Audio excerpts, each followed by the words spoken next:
Hello everyone, this is Rakesh Kushwaha from Mumbai. Today we shall learn about ratio and proportion. This is for grade 10th. When we talk about ratio and proportion, the children ask, sir, what is the use of learning ratio and proportion? So before we go for the use, let us get the introduction of ratio and proportion. What is ratio? So ratio is the comparison of sizes of any two quantities of same unit.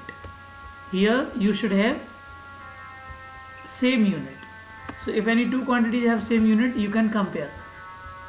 Now the difference between ratio and proportion is proportion indicates equality of two ratios. So in other words, you can say ratio is expression. It just indicates two quantities, while proportion is equation. So there is equal to sign and which can be solved.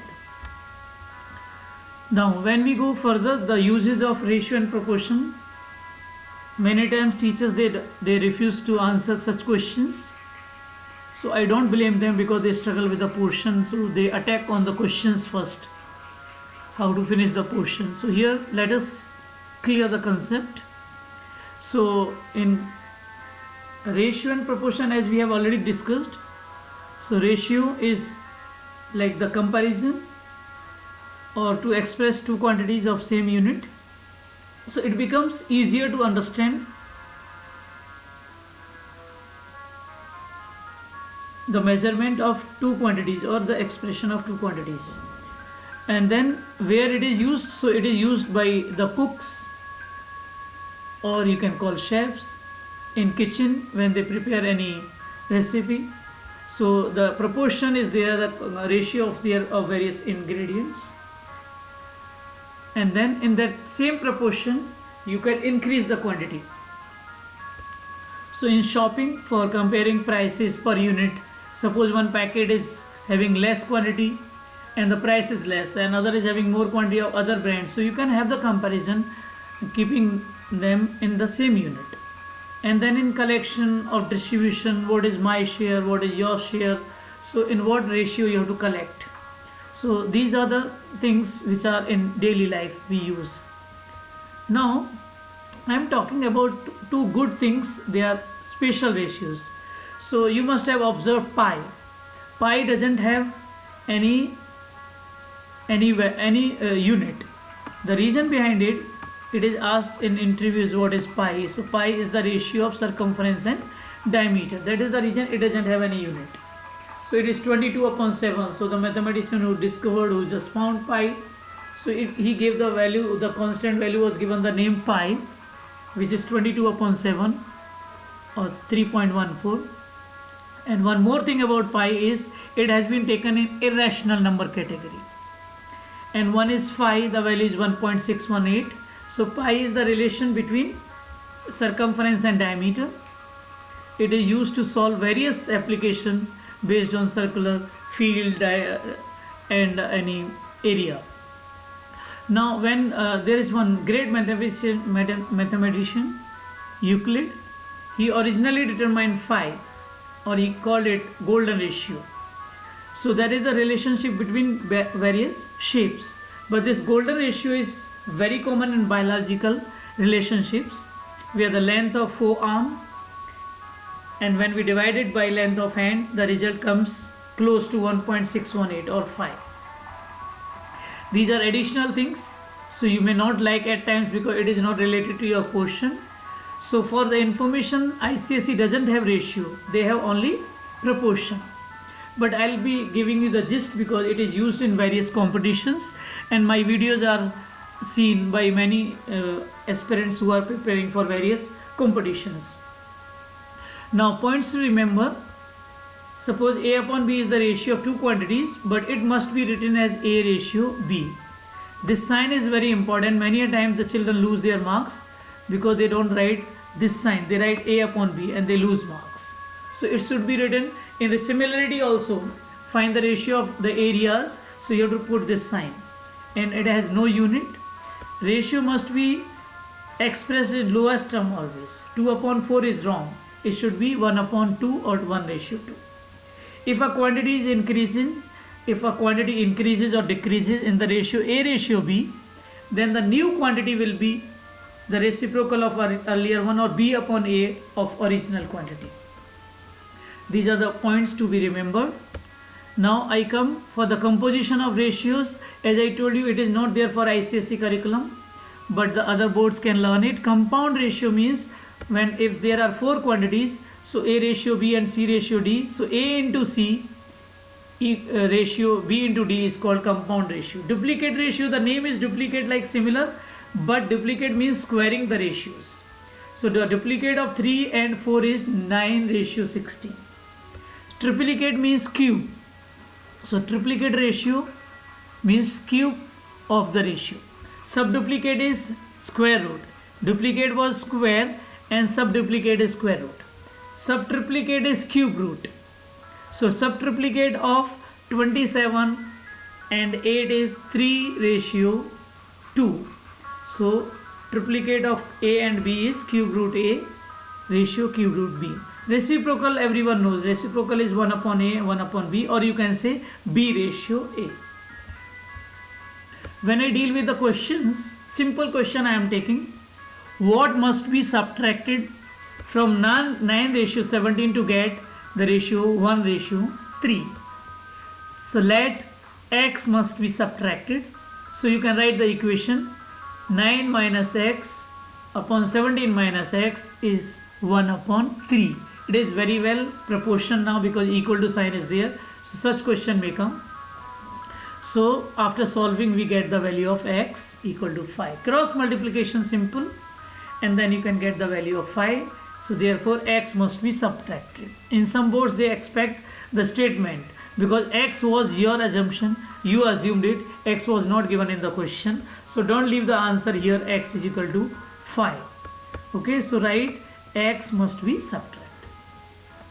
So when we go for next, see such questions I have seen in various competitions. A ratio B is given, B ratio C is given, find the ratio of A ratio C or A ratio B ratio C. So here B is common. So I guide my student, take the LCM of B and make it equal. So if you multiply A ratio B by 3, it becomes 9:12.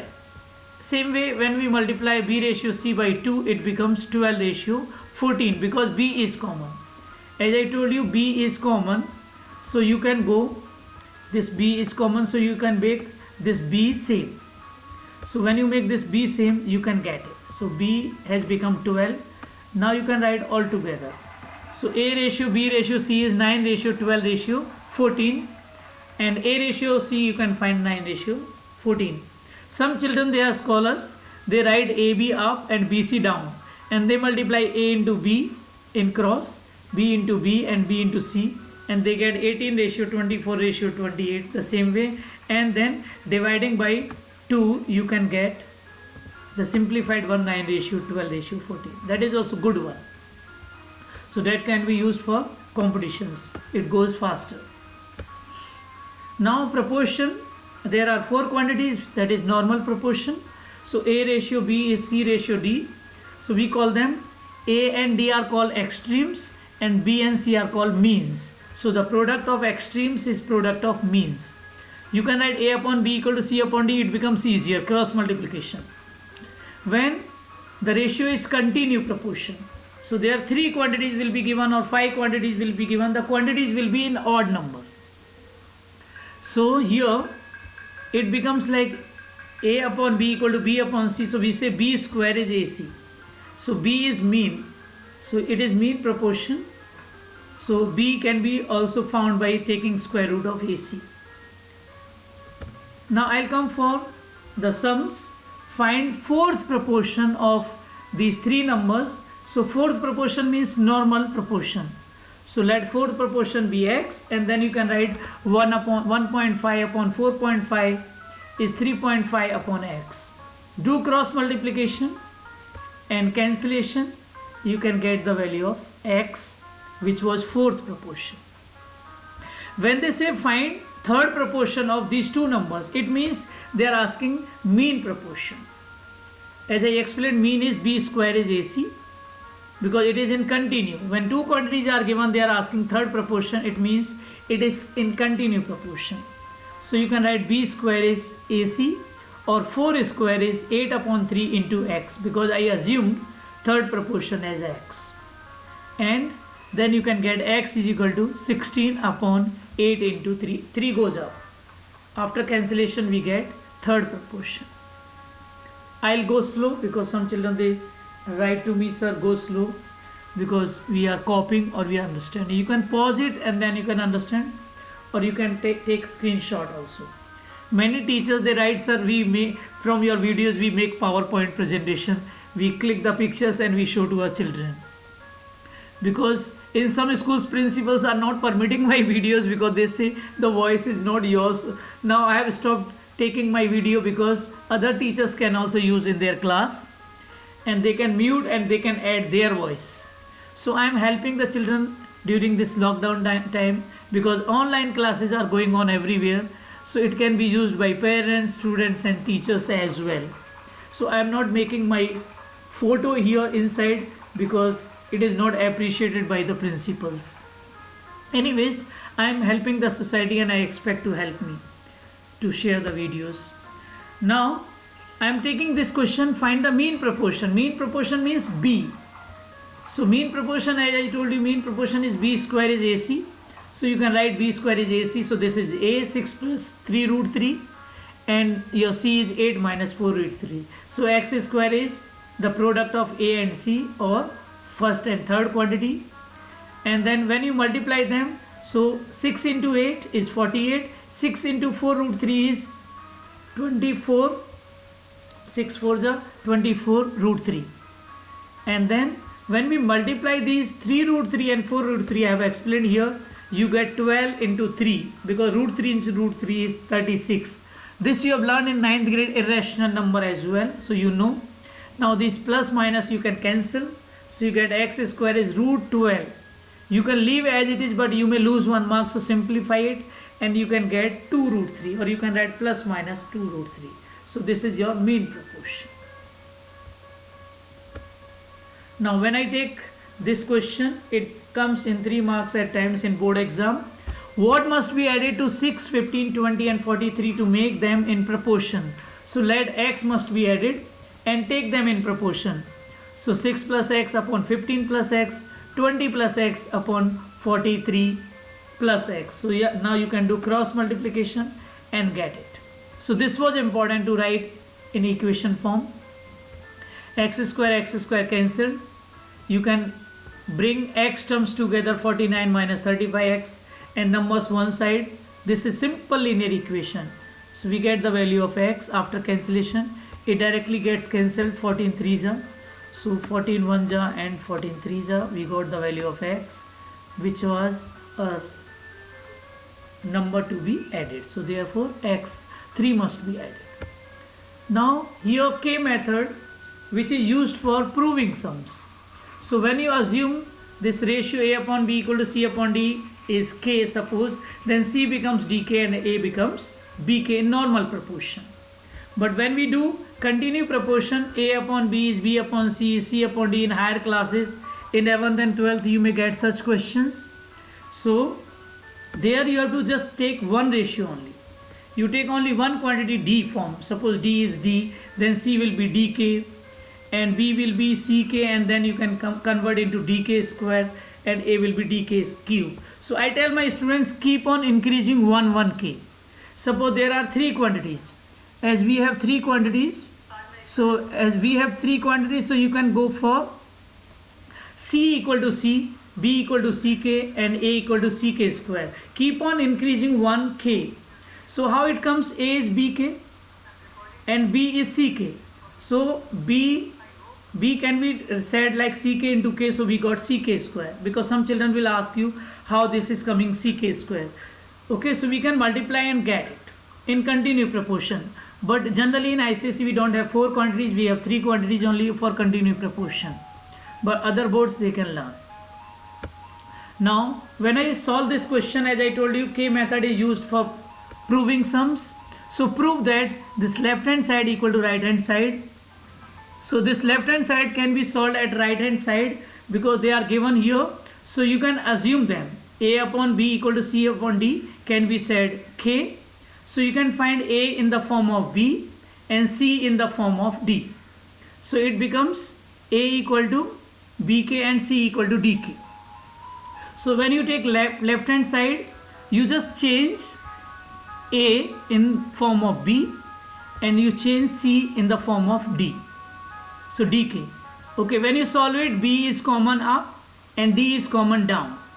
And this part gets cancelled and you got B upon D. Same way when we solve right hand side, here again you change A. Don't change both A and B. Change any one. So we change A in the form of B, so it becomes BK.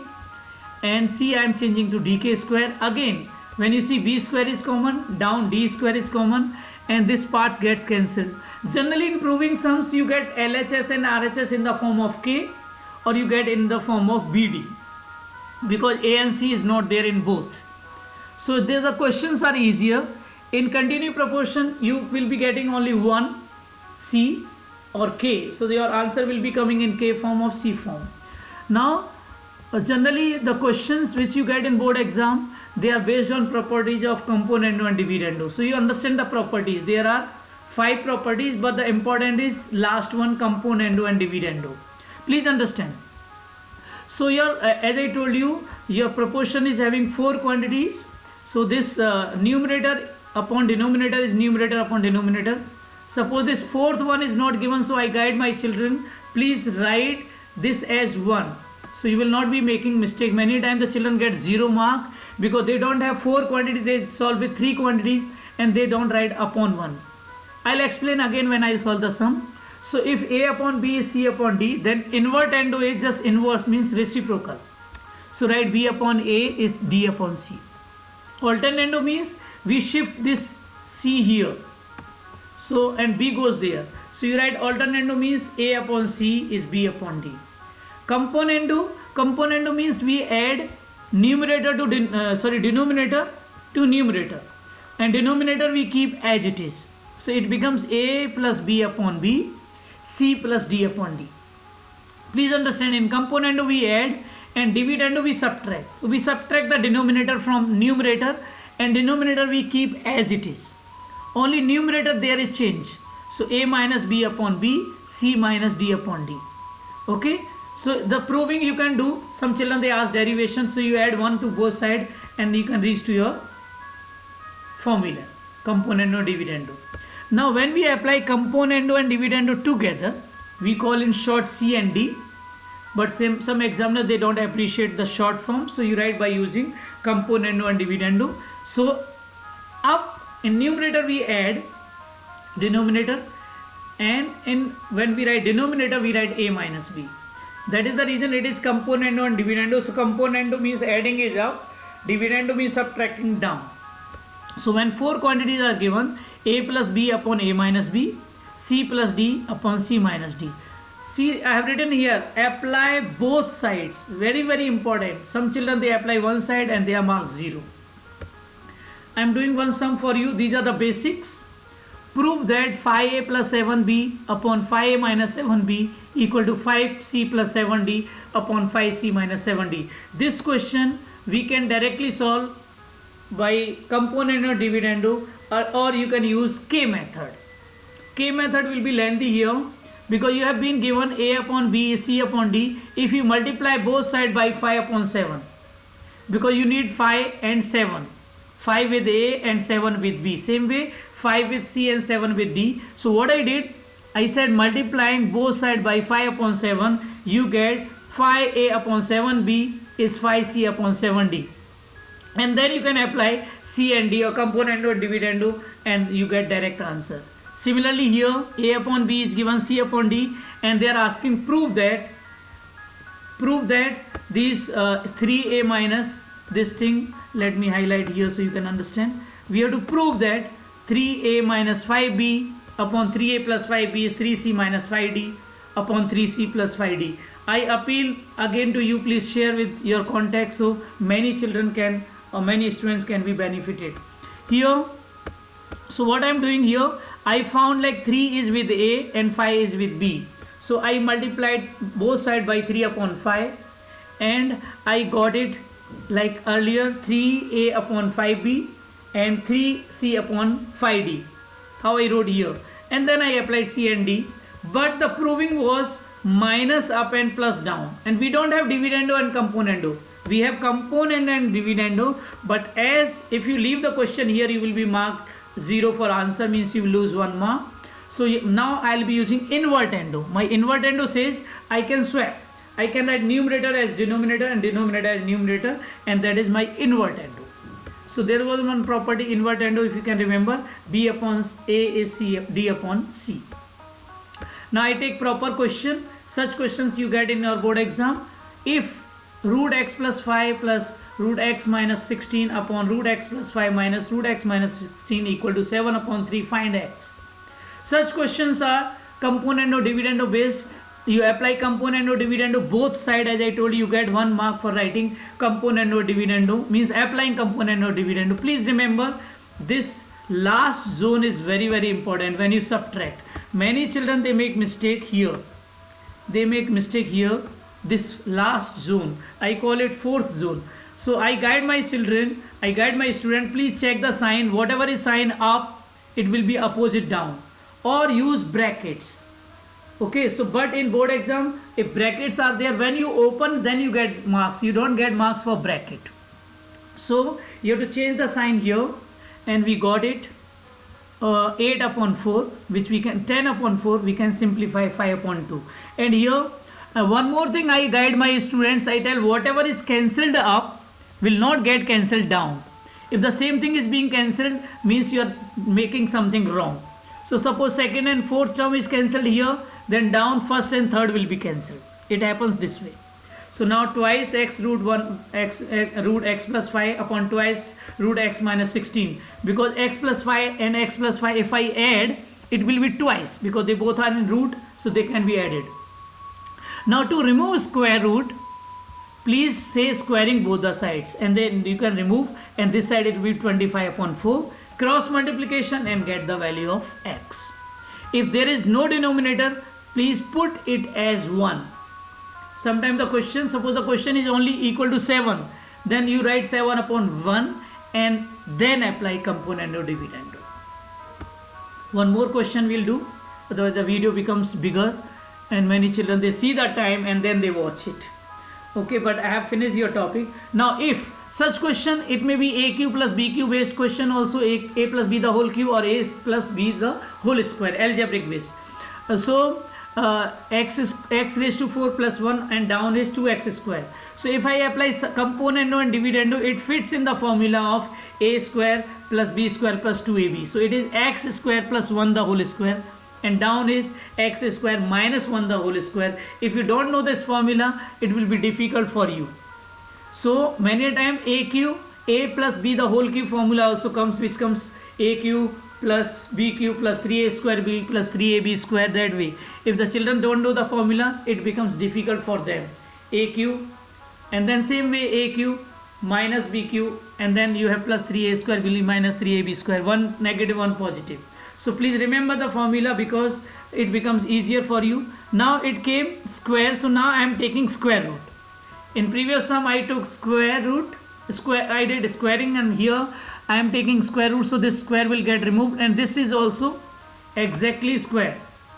So it will become 5 upon 3, and then I can do cross multiplication. Some children, they apply C and D in this step also. So it's up to you. You can also apply C and D, you will get, okay. But here you do cross multiplication. So cross multiplication will give you x square is equal to 4, where you can write x is equal to plus minus 2. Thank you very much. If you like the video, please share with your contacts. And this video is not only for students, this is for teachers, parents and students all. I am writing for you, so you just take my thank you. Thank you. Thank you very much. May God bless you.